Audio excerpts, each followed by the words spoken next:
ya gaziere unu Igbo ndị ọma njem ọnụ.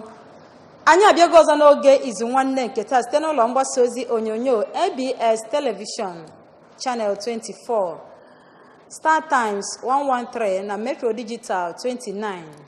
Ị nwere ike ịnweta ABS na Twitter na Instagram na YouTube maka na anyị jezuru ejezu. O webere ya n'oge Izu Nwanne nke taa anyị ga-etinye ọnụ n'isiokwu gbara nnukwute ọkpụrụkpụ. Isiokwu na-abụ ụfọdụ akpọtị ya ndị ụfọdụ atụba ụjọ, akpọtị ya ndị ụfọdụ enwebe aṅụrị. O webụrụ ya, aha m bụ Ifeọma Akife, onye isi oche n'ihe mmemme Izu Nwanne. Ị ga na-asị kedu isiokwu Ifeọma na-ekwu maka ya taa. Isiokwu anyị ga-eneba anya n'Izu Nwanne nke taa, ịma na oge a bụ oge anyị ji agwa onwe anyị eziokwu, ewepụta otu ọkpụrụkpụ okwu anyị eneba anya na ya, tụgharịa uche na anyị ga ohere ịkpọ n'usoro nzikọrịta ozi wee kwuo etu o si wee dị gị n'obi. Kedu isiokwu dị ihe anwa? Ụtụ isi na mmepe obodo. Ụtụ isi na mmepe obodo. Anyị jepụrụ na nke ndị ụlọ ọrụ na-anakọtara gọọmenti steeti a ego, Anambra State Internally Generated Revenue Service, wee ga kpọta otu onye ọrụ ha, onye ngalaba ọ sị na ya si na ngalaba Head Back Duty, Audit Task and the Withholding Taxes. Na onye ogo ya atụ ụtụ isi gafere ugolo mechazie ọbụrịte ka ya jee tụọ ka echekwara ya taasị ya kwesịrị ịtụ, ma ọ bụ ụtụ isi ndị ọzọ dị ahụ. Ọ bụ na ọbata ọ ga-eji aka wee kọwa omume nke ọma karịa. Kedu afa ya bụ nwa amadi? Maazị Charles Odele. Maazị Charles nọ n'Izu Nwanne. Ọ dị mma ifego m na-aga nọrị na nke taa. Nwata nwa okorobịa na-afụ maka isi ngalaba ịnakọta ụtụ isi ndị nke gabugoro aga. Maazị Charles, ka anyị kọ n'ubi onye anyị bịalụ. Kedu ihe ngalaba anyị nọ na ya na-afụ maka isi nọ back duty na withholding whatever? Kedu ihe ngalaba ga na-alụ n'ụlọ ọrụ a na-anakọtara gọọmenti steeti ego? Anyị bụ ndị na-enebanye anya na ụtụ isi nke ịkwesịrị ịtụ n'oge ị na-atụrụ gafegolo agafe. Anyị nwa mụa bụ onye isi ndị na-eje enebanye anya na ya ka e wee ne ma ndị tụrụ atụ na-atụzuru atụzu. Anyị enebanye anya malụ ma ife ịtụ ma ịtụzukwala. Ị na-ekwu na onwe ndị na-atụ ụtụ isi ji atụzu na ya atụzu. Ma fa atụzuru. Ụmụ nwa na-enye ihe a na-atụ ka ezi atụzu. Ọtụtụ oge ụfọdụ ndị na-eji akafa jee ọnụ anya ọsị mba na ife a nọ na-aka ya chọọ ịkwụnye na gọọmenti, ọ laka ya nye onwe ụtụ isi ife ọ chere na ife a bụ ife ya kwesịrị ịkwụnye na. Onye dị aka ya nye onwe nwezikwala akwụkwọ na-enye ya egosi na ọ tụrụ ụtụ isi, maka bọsị ya ji ya weta akwụkwọ ụtụ isi gị onwekwala akwụkwọ na enye na ogo nke nyanwa bụ ife anụ anyị na-ekwu na enyeghị iwere aka ijejeje tụọ ụtụ isi n'uche aka ị na-eche na ịtụzugo ị nafe edebe akwụkwọ na ị na-atụ ụtụ isi, maka na onwe onye ọbụla ijekwulu kịta si ya ụtụ isi ọ sị na ya na-atụli atụli. Ịnezi anya mebi ọ bụrụ na onye a nwee ịnanya na income, because ihe anyị na-enegara anya bụ na ego batali na akpa. Anyị nebanye anya n'ife gbasalụ expenses imegasị wee nweta ya bụ ego. Anyị wezuga anya then anyị wee tinyezie tax dịka iwu obodo si wee debia, lụzie taasị n'enyi wee gwa ya ife ị ga-atụ. Mana dịka ka ụtụ taasị a so wee dị ụfọdụ maka maasị dị n'ime ịma na ife a na-alụ o nwee ndị bụ ndị azụrụ nke ọma n'ịlụ dị maasị lụta ife ịsọpozi eto dịka ụtụ isi. Mana ụfọdụ ndị na-anya ọsị mba gọọmenti a eziokwu fa na-anwakwa n'okefa ka njejeje kwụnyelụfa 20,000 ma enwe ike na-anya ọ bụrụ na ihe ọ sọpozi ịkwụnụ bụ 50,000 ọ ihe ọ sọpozi ịkwụ bụ 10,000. Ụfọdụ na-eje kwụfe akwụfe. Onye kwụfere akwụfe na-ekwenye ya tupu maka na anyị na-enyechi ya. Ego ba na-akpa afa dibịa ọ na-apụtakwa apụta. Anyị na-enyechi ya. O nwego ọtụtụ ndị anyị nyechi ya go. Ọ ife anyị na-eme ka ọ bụ. Mana ọ bụ na mmadụ ihe dị kịta ka ndị na-alụcha ọrụ n'akụkụ okporo ụzọ mebie ihe dị ka ndị na-edozi okporo ụgbọala, ndị vulcanizer ma ọ bụ gịnị, kedu ka unu si ama ego one aya na maka o nwere ike inye ego karịrị ihe ọ ya akwụ, maka isi na unu na-enabanye na expenses ego onye ahụ mefuru wee nweta ego ọ na-enweta. Kedu ka unu si ama ego na onye ahụ mefuru ihe dịka anyị ji ma ọmụmatụ ihe dịka onye na-edozi okporo ụgbọala n'akụkụ okporo ụzọ, kedu ka unu si ama na ego na-eke ọ na-alụta wee mara ego na ọ ya atụ n'otu isi? Na mbụ bụ na anyị na-enye onye ọbụla ohere iji wee kọwaa ka afịa ma ihe ọbụla ị na-eme otu o si wee dị. Ihe akọwala anyị ga-ajụ ya ajụjụ ọnwa akwụkwọ anyị ga-enye gị. So n'ebe a ka ị edebanyesịla anyị ife niile dị iche iche. Idebanyesiziela anyị ya, anyị wee were ife idelụ wee jụba ya ajụjụ site na ajụjụ anyị jụrụ ka anyị ga-eji wee mmalụ ego one ị na-alụta kwa mbọchị. Ewelụzie nke mbọchị ewee mmalụ ife ị na-alụta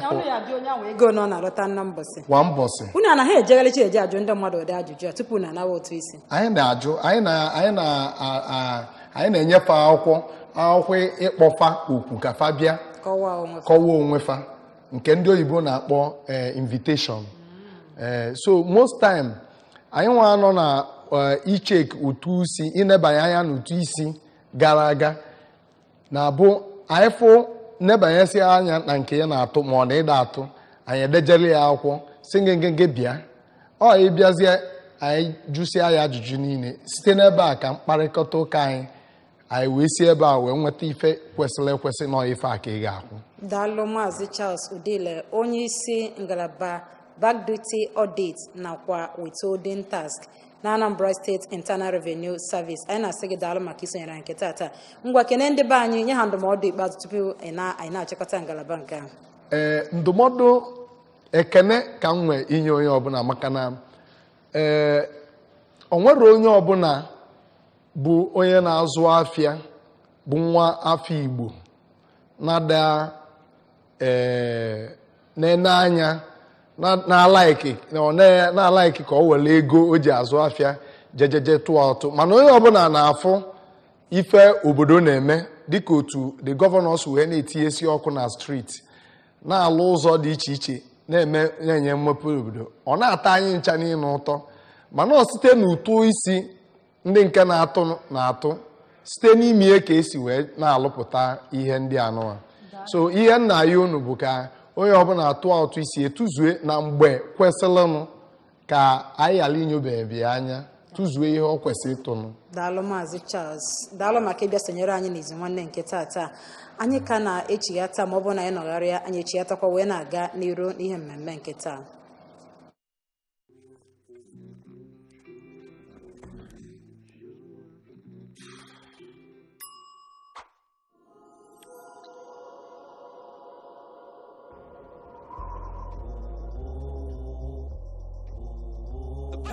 Cool. Yeah, dial it back for a minute to the old school. Everybody love me when I do what I do. Cause when I come through, I got the power of cool. The power of cool.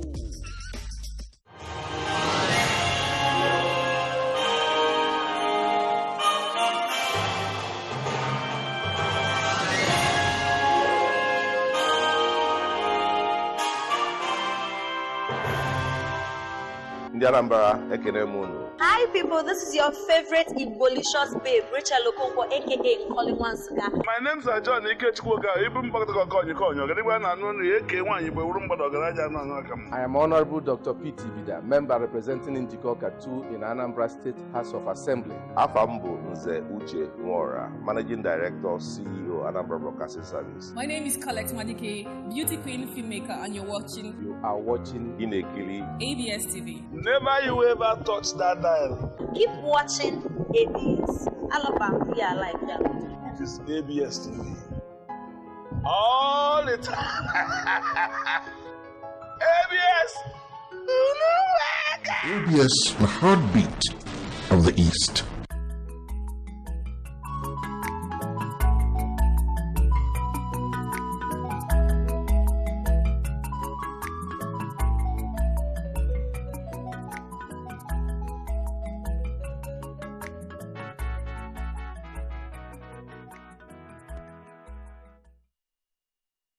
Ọ dị mma ọ bụrụ ugbu a ka ị malitere isonyere anyị ọka bụ n'ihe mmemme Izu Nwanne site n'ụlọ mgbasa ozi onyonyo ABS Television Channel 24 ka o si wee na-erute gị ntị. Anyị gwara gị na ị nwere ike isonyere anyị na YouTube, na Instagram, na Twitter, na Facebook maka na anyị jezuru ejezu n'usoro nzikọrịta ozi dịgasị iche iche. Isiokwu anyị na-eneba anya na nke taata bụ otu isi na mmepe obodo Utu Isi na mmepe obodo o wee bụrụ ya onye isi izugbe onye isi oche nakwa ọga kpatakpata nke ụlọ ọrụ Anambra State Internal Revenue Service ọ nọ n'ebe a kedu onye na-ekwu maka ọ bụrụ Dr. David Nzekwu Dr. Nzekwu kenere ndị be anyị kene m ifugo na onye na-afụ maka nnakọta ma Utu Isi ma ego ndị ọzọ a na-anakọta mana ọ bụrụ na ọ bata ọkọwara anyị nke ọma ihe ụlọ ọrụ ya na-alụ wee sị ka anyị malite Dr. Nzekwu kedu ihe ụlọ ọrụ Anambra State Internal Revenue Service na-alụ na Anambra State Anambra State Internal Revenue Service bụ ndị aka ọlụfa bụ inye aka wee fụ na a na-atụ ụtụ isi tụmadụ ego ndị mmadụ ga na-eweta ga-eji wee na-edozi obodo gụnyesịrị ife a na-akpọ IGR bụ Internal Revenue Anambra State. Ọ dị mma Utu Isi ọ gasịkwara ụmụ ụgwọ ndị ọzọ a na-akwasị na nke nwa bụ business permit nke nwa small business nke nwa ihe ndị a niile ọnụ nwa na-anakọtakwa ego niile anwa dịka iwu si wee dị ife a na-adịba anakọ gụnyere nke a na-akpọ ụtụ isi bụ tax nwee nke a na-akpọ levies fees charges levy charges bụ ọ dịka ebe obodo nwere ifefe a na-emelụ ndị obodo dịka ikpo deti ọ bụ ebe na-ekpo deti enwe ike nwee ife a na-akwụ maka ikpo deti ndị a bụ ndị gụnyelụ n'ife a na-akpọ charges bịa n'ife dịka ụtụ isi ụtụ bụ ụgwọ ndị mmadụ na-akwụ site n'ego fa nweta na ifefa ji wee mere aka ọrụ ya ịbịa na ya bụ ụtụ isi nke a na-akpọ income tax ọ sọsọ ebe mmadụ zụpụtara ego ma ọ bụ nwee ka o si wee nweta income ka a na-atụ dịka ndị ọrụ oyibo fanwa na-akwụkwa ụtụ isi dịka n'ụgwọ ọnwa akwa ụfa fancha ka a na-akpọ income mba nke ndị ọrụ oyibo bụ na usoro ife a na-akpọ pay as you earn ka esi adọbili ụtụ isi ndị ọrụ oyibo mana ife nnachi ịkọwa maka ya bụ ife a na-akpọgodo income tax ka ndị be anyị wee ghọta ya ọfụma income tax bụ ego mmadụ nwetalụ site n'ife ọ na-alụ nya ọ bụrụ na ị na-alụ ọrụ ka onye ọrụ oyibo ị ga-enweta income from ọrụ oyibo ị na-alụ ị ga-akwụ income tax gị site n'ego ahụ ị nweta n'ọrụ oyibo ị na-alụ mana income nke a ndị ọrụ oyibo na-alụzi maka na o nwere ebe fa na-alụ ọrụ ebe ahụ fa na-alụ ọrụ bụzi ndị ọ dịlụ iwepụzi ife a na-akpọ peyi etu a fa wepụzi ya fa akwụnyezi ya n'ụlọ ọrụ ndị Board of Internal Revenue etu a ka ọ dịkwa onye ọbụla na-alụ ọrụ na kọmpani ọbụla maọbụ ọbụla ewere ya n'ọrụ as onye nke a na-akpọ employee onye a ga-akwụ peyi tax mana onye nwere biznes ọ na-eme wee na-emeki income ga-akwụkwa income tax nke income tax nke ndị nwere biznes fa na-eme bụ nke anyị na-achịkọta n'ife anyị na-akpọ self-assessment income so onye abịa mesịa eme ya self-assessment wee nweta ife a na-akpọ direct tax from income onye nwere biznes ọ na-eme n'aka nke ọ na ụdịle ife dịgasị etu a ka anyị na-esi anaka ụtụ isi mana ka anyị lụtụkwa aka maka ha sị na ebe nwata na-ebe akwa na-alụ aka nne ya nọghị ya nna ya nọlị ya dịka ndị ọrụ oyibo anyị bụ kedu pasentịji unu ji were ewepụ ego ndị ọrụ oyibo ka asị kịta na mmadụ na-ana puku naira iri ise 50,000 naira maọbụ na-ana 100,000 naira ihe dịka ego na ya bụ ụtụ isi na ụgwọ ọnwa onye ahụ ịgbakọ ụtụ isi mmadụ ga-akwụ nwelu ka esi alụ ya ọ gụnyelụ n'ego one a na-akwụ onye ahụ enwere ife anyị na-akpọ relief nke ndị gọọmenti debe bifo mmadụ atụba ụtụ isi ọ ga-enweta godu relief maka na ụtụ isi na-asị na o nwere ego one ọ ga-abụ mmadụ lụtagodu o wee nwee ike wee nee onwe anya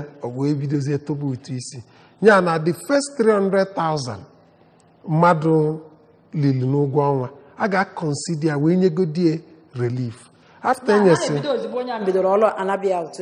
mba ụtụ isi abụrụ ịlụta 1 kobo ekwuba ụtụ isi mba ị ga-alụtagodi ego wee nwee that your relief bụ that first 300,000. mana Dr. Nzekwu ka m bịakwa bịa n'ihe dị ka ndị na-azụ afịa okporo ụzọ ma ndị ahịa mbugharị a na-ekwukwa na maka ekwu na onye ọra ya na-atụ n'ụtụ isi ihe bugoro ụzọ kọwara anyị afọ one ka mmadụ na-adị wee bido tụba ụtụ isi iwe kọwaziara anyị si na 300,000 ka mmadụ ya enwe wee bido ihe dịka na-ebugharị ahịa mbugharị ha ma ajụbụgo m onye ụlọ ọrụ gị ihe dịka onye na-edozi okporo ụgbọala n'akụkụ okporo ụzọ kedu ka nsi ya ma ego ọnụ maka abịa ya chọrọ ya ka ya kwụọ taskị kedu akwụkwọ taskị so ọ pụtara na ndị dị otu ahụ na ya ha na-anaghị ụtụ isi maka ọ bụ ike ọtụ n'ime enwere ihe puku naira 50 na akpa ego ha n'ụlọ akụ mba ụtụ isi abụrụ maka arọne mmadụ dị ụtụ isi bụ ụtụ isi anyị na-ekwu maka ya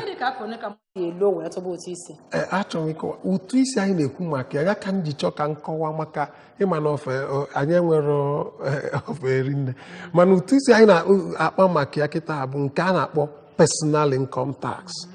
Personal income tax bụ sọsọ onye nwere income ọ nweta na-akwụ tax ya na onye adịgodu na oluru 18 years mana ọ na-enweta income ọ ga-akwụ tax ma ọ gafere that provision eme ọ bụrụgodu onye arịa gbagotego onye a na-enweta na ara income iwu si na ọ ga-akwụ tax ya na mmadụ nwee ike dị 70 years nwee biznes ọ na-eme ọ na-eme eki ya bụrụ na ọ na-eme eki ife dịka 5 million naira ịma nsizi maka na onye anụnwa elugo 70 years na ọ ma nkwụ tax ọ bụrụ ife iwu ukwu bụ na onye nwee personal income na ọ ga-akwụ tax n'ime personal income ya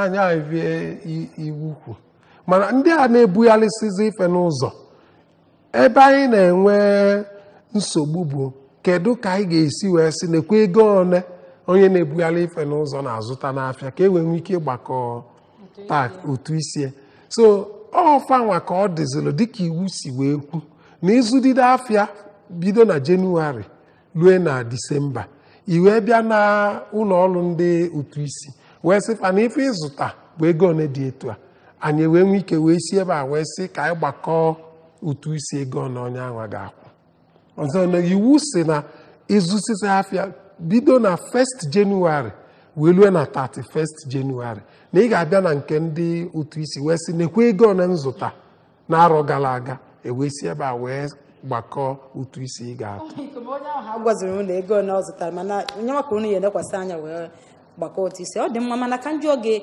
Dr. David ihe gbasara ịnakọ ego ma otu a na-anakọ n'afịa ma ndị ihe mbugharị ma ndị na-ele ahịa n'ebe dịgasị iche anyị mana anọ na-ama ekwe na-ama ogogo kwamgbe ma na telivishọn ma na redio ma na mgbasa ozi ndị ọzọ na gọọmenti Anambra steeti gọvanọ anyị Chief Dr. Willie Obianọ Akpọkọdike si anakọzi na ụtụ isi si anakọzi na ọbụrụ ụtụ isi anakọzi na ụmụ ụtụ ndị anụnwa a na-atụgasị n'anya ma ego a na-anakọ ndị na-ebugharị ya mbugharị mana ọ ka nwee ndị kpọrọ ekwo nkụ na-anakọ enwe na-asị kedu ihe a na-eme gbasara ọnọdụ dị otu a ọ dị mma bụ ajụjụ anyị jụ ọ dịkwu mma na anyị jikwa ohere a wee na-agwa ndị be anyị na onye ndu Anambra steeti ekwugo sị na onye ọbụla anazina ụtụ isi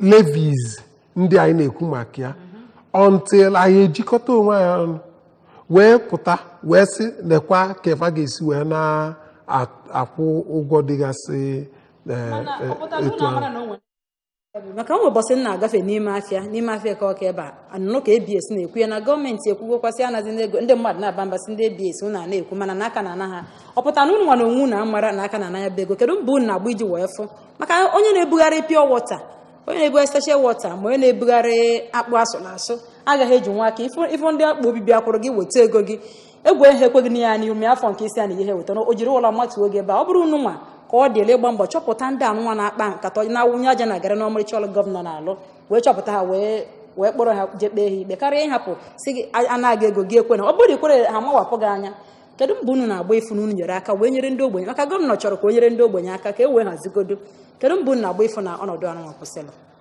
ị na-anya ị ga na-afụfụ anyị na ndị Ministry of Trade and Commerce na-alụkọ ọrụ ọnụ na-agagharị na-achụgharị ndị ajọ mmadụ anyị na-aba n'ime afịa kwa ụbọchị na-achụgharị ndị ajọ mmadụ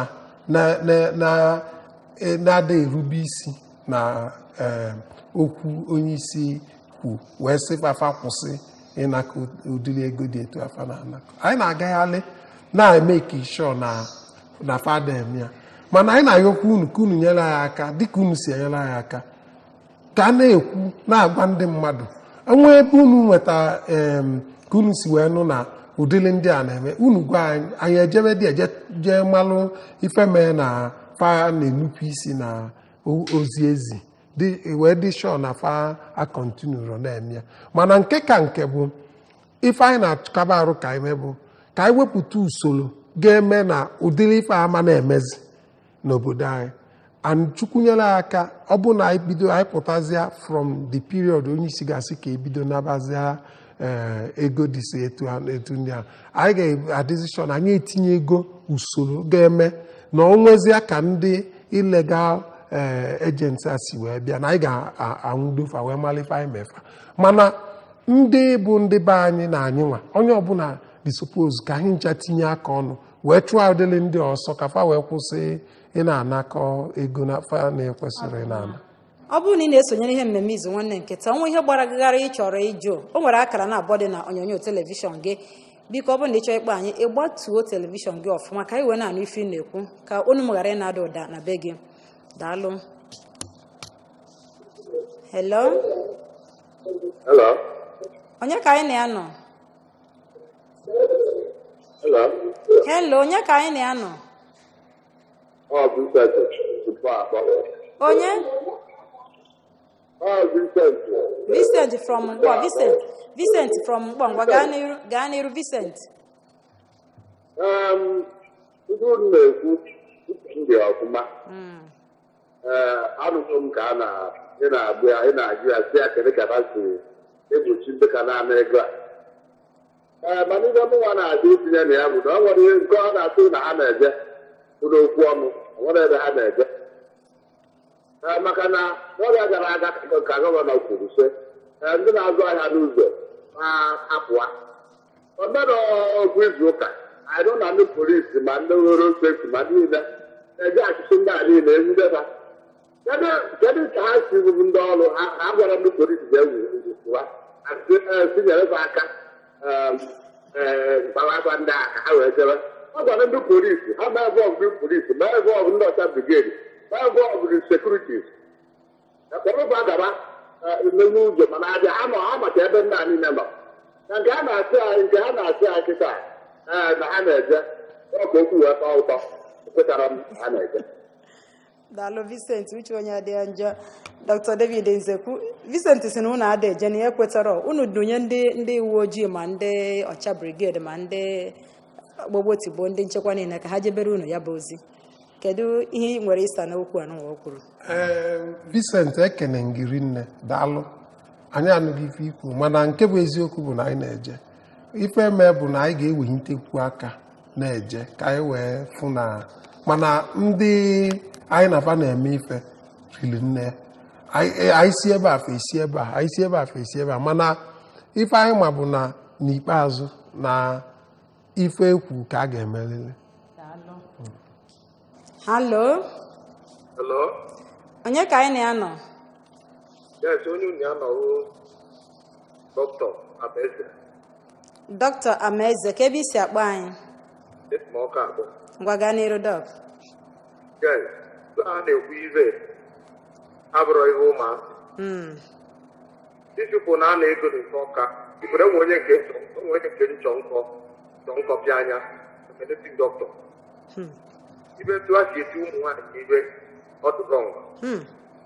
I'll speak to the governor. We are telling you to come. You got to go. So I'm going to tell you. That school, one hour, they might have a problem in the car. I'm going to time. I'm going to take the river. And I'm going to paralyze them. So it's your eyes. Because after going to when you make very happy, auto blind. And I don't want to be doing people like that. ndị kpụlisi ju na Anambra steeti ma nọ nsogbu adịgo. Dr. Zekwu, o nwere akara enwere ike isi onye abịa narịba ego n'ike ya jee n'akụkụ ma onye fụ ka ọ na-eme ya jee n'akụkụ jee kpọọ unu? Nwere akara ị nwere ike drọp line n'ebe a ya bụ onwe ka o si wee dị anya kpọọ unu maka ị na-asị anyị kpọọ unu egbe kedu ka anyị esi kpọọ unu? Ọtụtụ ndị amaghị ụlọ ọrụ na onye na-ebugharị mmiri bugharị na eke Ọka amaghị ebe ụlọ ọrụ gị dị. Ya onye nwere nsogbu kedu akara ọ ga-eji wee nweta unu ma ọ wee kpesala unu? ụlọ ọrụ anyị dị na ka m bido n'ebe ụlọ ọrụ anyị dị maka ọ ga-aka mma. Ụlọ ọrụ anyị bụ Revenue House na nọmba 1 Esto Biako. Ọ na-adị ka onye na-ebugharị ahịa mbugharị dobere ahịa $100 na nkata o ji ebugharị ihe onye nwefe ịbịa na ụlọ ọrụ ụlọ na Revenue House bịa nye mkpesa? Ụlọ ọrụ anyị bụ ebe isi ụlọ ọrụ anyị dị bụ na Revenue House nọmba 1 Esto Biako Avenue n'Ọka, mana anyị nwere ụlọ ọrụ na all the 21 local government areas na Anambra State. So na ọ fịala anyị arụ isi n'ebe anyị nọ n'Ọka wee mara ife na-eme na Anambra Steeti niile, mana ife anyị ga-ekwu bụ na onye ọbụla nwere mkpesa gbasalụ n'inupụ isi n'ịkwụsị ịnakọsị revenue gọvanọ si ka akwụsị ya biko ya ji ezi ozi n'ụlọ ọrụ anyị dịkarịsị nso n'ebe ọ nọ ka isi ebe a wee malụ ife mere na ndị a ga-eji wee na-enupụ isi ahụ. Hello. Hello. Hello. Good evening. Evening. Kedu onye anyị na-anọ? Onye ụmụ ya na-ekwu bụ Ifeanyị Eze. Ifeanyị, ka ebe isi akpọ anyị? Ọka, ngwa gaa n'iru anyị. Gabazie n'iru anyị anụgo.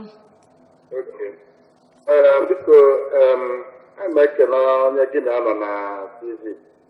Anọ m ihe ọ na-ekwu, atụmatụ ha wepụtara kama na ihe mmụọ a na-ekwu na ọtọ kwado uru na abịara tiri iwu a, mana ọnwa tiri iwu a adazie adọrọ na-emebi anya na-achịkị achịkọ because na n'ime aja afọ ife dis people na-eme ụmụ nwaanyị na-ere pure water ọ bụ ụmụ nwaanyị na-ere ụgụ ha ji mere ụmụ nwaanyị otu afọ nwa tiri iwu a ha jisi ike mana ka anyị ọbụna enwere lot of people ọbụgodi ndị ọcha brigade ma ọ bụ ndị ụmụ sekuriti anọsi ebe at least addiction ewepụtara some of them ike na-amụ ihe na-eme n'ime afịa because na the way ha si eto ụmụ nwaanyị na-anọsi n'ime afọ ma ndị a na-ebugharị ọ dị very bad. Biko n'ọhịa ka ntị ka ndị ọzọ ama ka ya efu eme ndị ejogburu onwe ya na nzọ. Daalụ Ifeanyị. Ife anyị ga-agwa ndị be anyị bụ fanwela anyị nwebele ndidi. Ọ bụrụ na ọ onye isi na-achị anyị debe bụ Chief Willie Mmadụ Abụrụchukwu Obianọ sị ka akwụsị ịnakọsị ụtụ ndị a na-anakọ n'ime afịa na ebe niile gatasị agafe, anyị ga-ewepụta usoro ga-eme na a ga-enwe lasting solution to this problem. Mana ọ dị ha ka o nwere ihe nwegoriri ike ime wee benata ndị mmadụ ibola at least obi mgbe obere ego ndị mmadụ na-akwụkwọ ụbọchị onye ahụ save maka chọrọ ama na gọọmenti chọrọ ka ndị mmadụ save ego tupu oge ahụ wee luo ha ekudagodu ma ọ dị ha ka o nwere aka unu ga-enyere unu baa n'ime afịa ya mana ndị Igbo si na ji eruka bụ mana onye ogwu egbupụghị aba aghụghọ. Ọ bụrụ na unu baa n'ime ahịa unu ya afụ unu enidị mmadụ igwu unu zie ndị ọrụ gbanụ unu ha na-agagharị n'afịa mụnwa na-afụkwu unu ruo na-agagharị n'afịa unu ya afụ ndị na-emekpa ndị mmadụ ahụ na-anara ha otu isi maka unu baa unu ya afụ ya bụ ihe karịa na ichere ebe oge. Hello. Yes, I'm talking in phone. Ọtụtụ ndị kwụ na line ọga. This is very important. You know, people are very important ka ndị ndị anọ na line. Na iwe n'iwe. Gaa n'iru. Ihe na-agwa gị bụ ọ m na fight those people dey call ka but na-agwa gị as a chief priest I'm not to paralyzing people. Achọ m mkpọ ọhụrụ na phone ka aja fight ya bụ physically with gọọmenti ememebe amen. Get the good very important. Nobody has forward that I have there. Anyị anụghị ihe na-ekwu. Anyị nụrụ ya ọga daalụ. daalụ ọ sị unu gaa na-eme ndị anwa rest tupu na anọba na ọ nwere ndị nwere ka ha si ejezi. Hello. Onye ka anyị na-anọ? Evening. Onye ka anyị na-anọ? Chika ọ dịrị from Agụlụ. Ngwa gaa n'iru ada. Daalụ nwanne. And this brother I number. Also, to send the number. So that they want anything in the like they tell the money tomorrow. Even in the fact that they have the money, I think that I am very happy. I don't want to start it now. It's very good. The person is not very. So if they send those people can have their time to that you share the number. I like the new lady. So you send the number. I don't want to say you're doing that place. Even family gate to get now family gate. Many people now down the road. I can have 1,000. Someone I not trying of more. I can have 1,000 naira one. If 1,000 naira one, before you do not 2 million. I call one before. So about woman I not a bamboo. You will go on because I don't know go to make a more go what I go you man, every alone. I think I'm alone. I get about the transport to see the ground. When you say I am not going alone, why not go on a second? You need you know. So this brother I have to the number. In case of necessity, they will take more and wait for the trial. Daalụ Chikọdị. Amen. Daalụ. Dr. Nzekwu, otu ihe a ka onye ọbụla ka na-ekwukwa. Kedu ife unu ya eme? Kedu ka unu ya esi mee ka ndị mmadụ wee nwee ike na-reach out to people ozigbo o nwere onye a na-amolest n'afịa? Onye ọbụla na-ekwusikwa ike. Ife anyị tụrụ anya na fa ga-eme bụ afụgo m na ya bụ ife from okwu ndị mmadụ na-ekwu. Anyị ga-akabazi arụ ka anyị wenyitekwu aka na ịgagharị ngagharị anyị na-agagharị maka ọ bụ maka ngagharị anyị na-agagharị na-anwụrụsifa na-akpụpụfa na-akpụrụfa na-eje na-akpụchi mana anyị ga-ewenyitekwu aka mana dịka m si wee kwu mbụ anyị nwere offices na every local government bụ ebe anyị tụrụ anya na enwe dịka nsogbu a ka a bịa kọwara anyị si nekwa ebe ọ na-eme anyị ezipụ ozi jebe ebe a mana maka onye dịka ndị uwe ojii bịa program anyị kwucha ha sị onwe onye na-enye gị nsogbu kpọọ akara ndị nke road safety abịa kpọọ akara ndị nke fire service abịa onwe akara ekwentị mmadụ nwere ike isi na ọnya ka ya eje kpọọ gị ma ọ kpọọ onye ọrụ gị ọbụla ma onwe ka o so wee dị. Anyị ga-ewepụta alụfa akara fa ga-akpọ maka na ma chọrọ ife anyị na-anụfu etu ndị mmadụ si ekwu nsogbu afa na-enwe gosi na anyị ga-akaba arụ wee wepụta ndị ga na-ewelu kọla ka ọ bụrụ sọsọ fanwa kafa ga na-adresị their problem. Onye ọbụla na-anara otu isi gị kpọọ onye dị otu a maọbụ onye dị otu a unu ya ka weta ọmalite ịgbasa ozi ya. Hello. Ekene gị, kedu onye anyị na-anọ? Onye na-akpọ anyị? Onye? Ichie Okafọ ka ebe isi akpọ? Ichie from Ukpo. Ngwa gaa n'iru. Ichie Okafọ from Ukpo.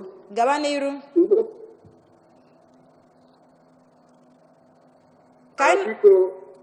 Biko that man again and abon.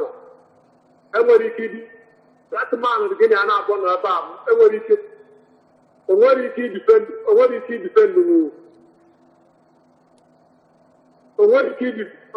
defend the office ya.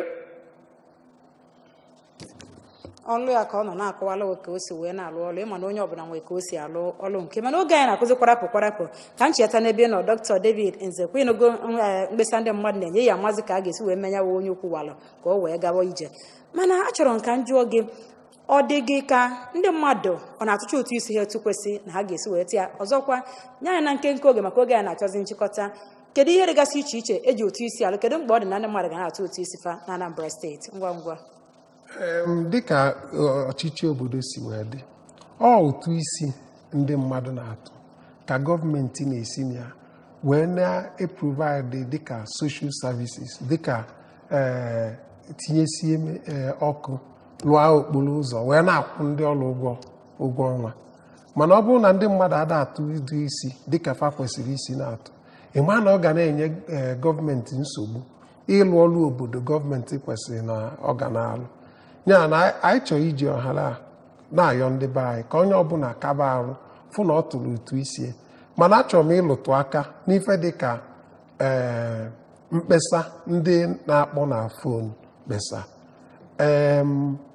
Achọrọ m ijikwa ha wee nyefe ashọransị na iwu onye na-achị obodo sisi anazi n'ụtụ a na anyị ga-aga n'iru dị shọ na ndị niile kabara arụ ka na-anụ ụtụ isi a na anyị kwụsị ịfa emia anyị ga-akwụsị ịfa emia fama kontinu na-eme. Daalụ. Ọ dị mma. N'ikpeazụ, kedu ndụmọdụ ị na-enye ndị Anambra steeti n'ihe gbasara ịtụ ụtụ isi maka oge anyị na-akọzi kwarapụ? Ụtụ isi ndụmọdụ anyị ga-enye onye ọbụla bụ ka onye ọbụla kaba arụ ntụmadụ ndị nwe biznesis na Anambra steeti. Iwu kwuru na onye bido mepe biznes na ka ọ gụtalụ ọnwa 6 o ji wee mebe biznes ya na ọ ga-abịa na Board of Internal Revenue bịa mee ka anyị malụ na ọ na-eme biznes wee bido wee wepụtapụ ụtụ isi tụmadụ nke a na-akpọ peyi ọ na-ana na ndị ọrụ ya, ma nke a na-akpọ withholding tax ọ ga-ana ndị na-alụlụ ọrụ, ndị na-asọplai ya ife, ndị na-alụlụ ya, ma nke a na-akpọ consulting fancha niile na oge ebido naanị ya and kafa na-alụ ya na o nwere oge na-ama ngafe 10th of the month na-abịa fe wee remitie ego ndị atụ Board of Internal Revenue. Ọ dị mma. Ịma na Dr. David, ọtụtụ ajụjụ dị a ga-ajụ gị, ọtụtụ dịkwa nke ndị mmadụ na-akpọ n'usoro nzikọrịta ozi ga-ajụ gị. Ama gasị na anyị ga-akagharị ọnọdụ anyị na gị ka ọ dịkwa oge ọzọ ka ị wee nwee ike ịza ọtụtụ ajụjụ anyị kwesịrị ịjụ gị. Mana ka o si na dị, anyị na-asị gị daalụ maka isonyere n'izu nwanne nke taa. N'aha Dr. David Nzekwube, onye isi ụlọ ọrụ Anambra State Internal Revenue Service, ka m onwe mbụ Ifeoma ka ife bụ onye isi oche n'ihe mmemme izu nwanne na-ji wee na-asị gị daalụ maka isonyere n'izu nwanne nke taata. Cheta na isiokwu anyị tụrere n'ụbọchị taata na ị ga nwekwa ya ọzọ ụbọchị Tuzdee ọzọ ma o were nkeji 15 gafete elekere 12 nke etiti ụbọchị. Cheta na izu nwanne ga-abịa nkwa ọzọ ụbọchị Fraịde ma ọkụ elekere 6 nke uhuruchi. Chetakwa na m gwara gị na izu nwanne chọrọ ndị nkwado sponsorship. Ọ bụrụ na o nwere ife ị na-eme ma ihe chọrọ ka anyị gbasara gị ozi, ohere ọma dịrị gị bịa sonye n'ihe mmemme izu nwanne ka anyị wee kọwaa nke ị na-eme ka ị wee nyekwa aka na-akwalite ihe mmemme a.